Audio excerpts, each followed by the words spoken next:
Fall foliage, also known as autumn foliage, fall colors, autumn colors, and autumn leaf color, is the phenomenon in which about to fall leaves of many trees and shrubs, instead of their normal green color, acquire various shades of yellow, orange, red, purple, and brown during a few weeks in the autumn season. In brief, the reason behind fall foliage is the fact that for about to fall leaves during a few weeks in the autumn season, amount of chlorophyll responsible for green color of leaves begins to dwindle. And as green color of chlorophyll fades away, other pigments and colored substances, such as already present yellow and orange carotenoids and lately produced red and purple anthocyanins, can color or dye leaves, where different variable combinations of dwindling green chlorophyll, already present yellow and orange carotenoids, and lately produced red and purple anthocyanins, all subject to degradation over time, result in striking color change for leaves, ultimately ending in dull colors after degradation of all such coloring pigments.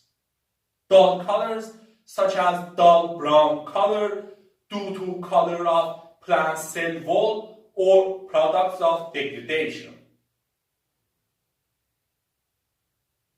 To have more insight into the subject, we should consider that many trees and shrubs, as deciduous plants, to cope with and survive in winter, have to shed their winter unadapted leaves, in contrast to evergreen plants with winter adapted leaves, where such leaf shedding of a plant is beneficial not only for the plant itself, but also for the whole ecosystem.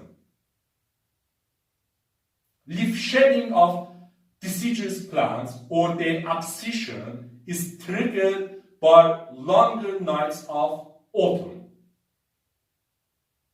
In other words, as we go from summer to autumn and days become shorter and nights become longer, when nights reach a certain length or threshold variable from one species to another, deciduous plants start leaf shedding process by disconnecting their individual leaves from their main body.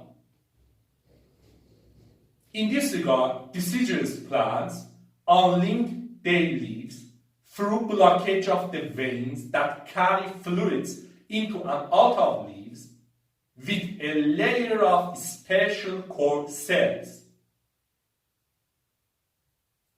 This abscission corky layer gradually forms at the base of each leaf and at its full growth makes the condition suitable for the separation of leaf.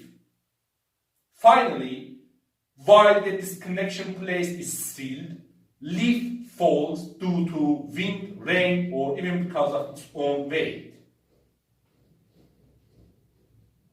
Gradual blockage of veins to the main body slows down and then stops production of green chlorophyll at leaves, where amount of chlorophyll at leaves without replenishment begins to dwindle due to its consumption in photosynthesis processes for production of sugars from water and carbon dioxide. As green chlorophyll dwindles and its green color fades away, it can no longer dominate and mask out yellow-orange colors of carotenoids present in the leaves throughout the year. In addition, at such situation, red and purple anthocyanins might be produced, whose production requires sugars such as glucose, which can come from photosynthesis under sunlight using dwindling chlorophyll. In fact, production of anthocyanins at this late stage of leaf's life is correlated with increase of sugar levels in them, where blockage of veins to the main body beside cold temperatures hinder transport of produced sugars from leaves, therefore resulting in increase of sugar levels in leaves, favoring production of anthocyanins.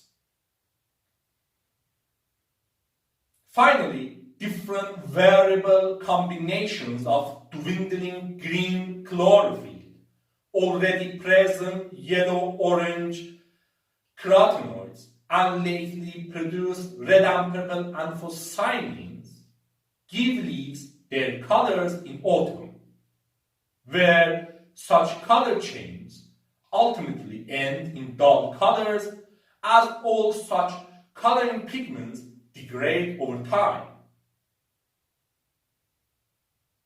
It is also important to consider that weather conditions such as temperature, humidity, etc. can have important effects on color change of leaves in autumn, especially in the case of late production of anthocyanins. For example, production of anthocyanins is favored by sunny days followed by cold but not freezing nights. Therefore, in regions mostly cloudy in autumn, anthocyanins might not be produced at their full capacity to best exhibit their vivid colors. In addition, we should consider that different species of plants generally have different characteristics, such as differences in their dominant pigments and therefore their colors, differences in their times of abscission, differences in their sensitivity to weather condition, etc. It is also good to consider that plants have carotenoids throughout the year to benefit from them in the key roles of absorption of light energy for photosynthesis and protection from photodamage, beside other roles of plant coloration and cell signaling. Also, late production of anthocyanins in about to fall leaves, despite its sugar consumption, might be useful for plants against some abiotic or biotic stresses. For example, it is important for plants to reabsorb nutrients from about to fall leaves, but harmful effects of light and oxygen at low temperatures can reduce their efficiency in nutrient reabsorption, where anthocyanins can reduce such harmful effects.